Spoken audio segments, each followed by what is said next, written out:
speaking tonight, nos conférenciers et conférencières qui vont partager ce soir. Merci et bienvenue. And of course, speaking in public wouldn't be as fearful as it is unless you had public to speak to. So thank you to our audience members. Merci d'être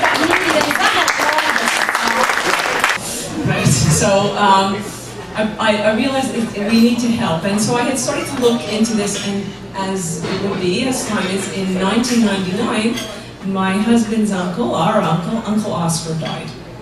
And my girls, one of which you will meet later this evening, were 6 and 8 at the time.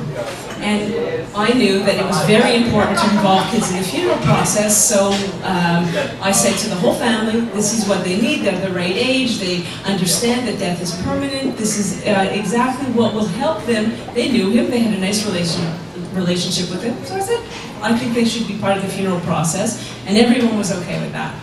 However, when I said that they were going to also come to the cemetery, I got kind of a really, to the point that I felt like maybe I shouldn't be doing this. And then I said, no, my gut is this is the right thing to do. About a month ago, I was sitting down with a coach, and I have a regular session with him every Tuesday. He's one of my teachers, and I was telling him that I was having a crisis, which was, oh my God, I'm still working, I can't change this, this is always going to be my life. And he turns around and he says, well, why don't you just keep going in that job for the next 20 years? And I was like, what? I can't keep going in my job? I'm going to explode. And he turns around and he asks me that same question. He asked me 3 or 4 times. And then I'm like, finally I answered, I don't want that job. I want out. I want out of the IT industry. And it was the first time that I actually have voiced that. And it's what I wanted. Now, 2 years ago, you have to know that I actually left that really great company I used to work for so that I could start changing. And I have trained and I have done a whole bunch of other things. So a week ago, I went into work and I said, I'm done. And so next week, April 26th, I'm done. Donc, avant de partir, on va quand même lui dire un petit salut, la remercier. On arrive à sa porte, on toque. Puis là, elle nous ouvre avec toujours une petite serviette, là, comme il faut. Et là, tout de suite, elle nous dit « Ah, j'ai tout ce qu'il faut, venez boire un petit coup, j'ai des croissants, tout est prêt. » Et elle continue à parler, elle dit « Et en plus, moi, j'adore la peinture, j'aime peindre des nus. Voilà. Des nus masculins et des nus féminins. » Ok, super, on est content de le savoir, très bien.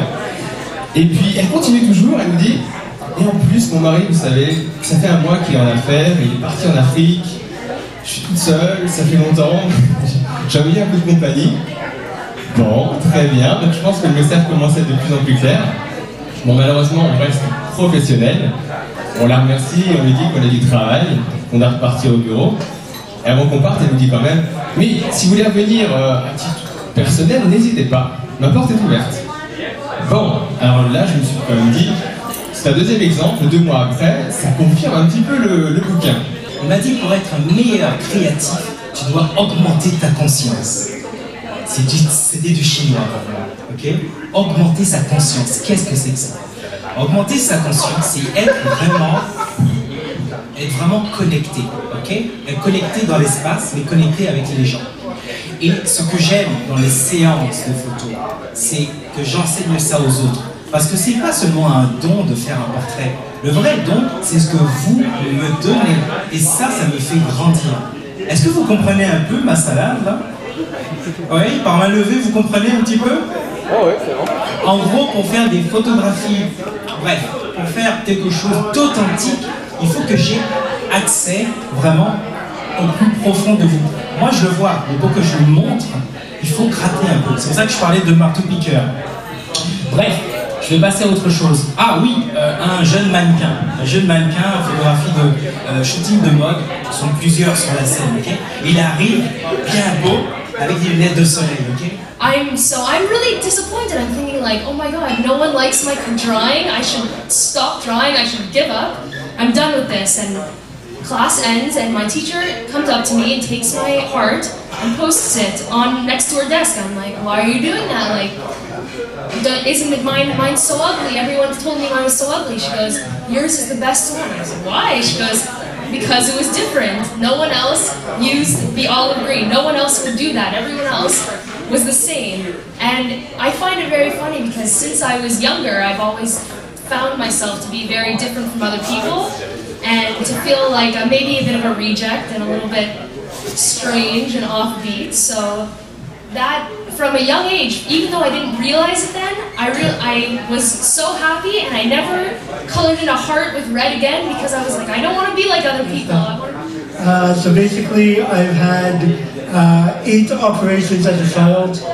I had a 9th when I was a teenager to correct my hips, one knee, and scoliosis in the back. Which makes airport security a lot of fun to get to. But there are some cool quirks. I have an artificial legs. I mean, if I want to say knock on wood, done. And actually I'm glad I got the leg right this time, because the other time I did it on the wrong leg. That's painful.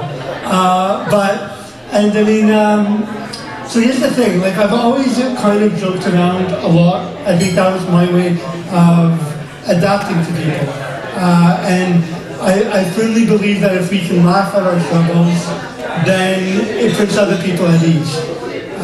So I've always kind of been a little bit of a clown. And it actually started, I gotta admit, I was really young. I wasn't even 2 yet, and I was in the hospital. And I may have been young, but I knew enough to know that the woman with the needle was not my friend. So when the woman came to take blood and asked for my calypsis, I pointed to the kid in the bed across from me. Hearing someone's story from their heart lets us into their soul. So this is a wonderful opportunity for us to be ourselves in a very safe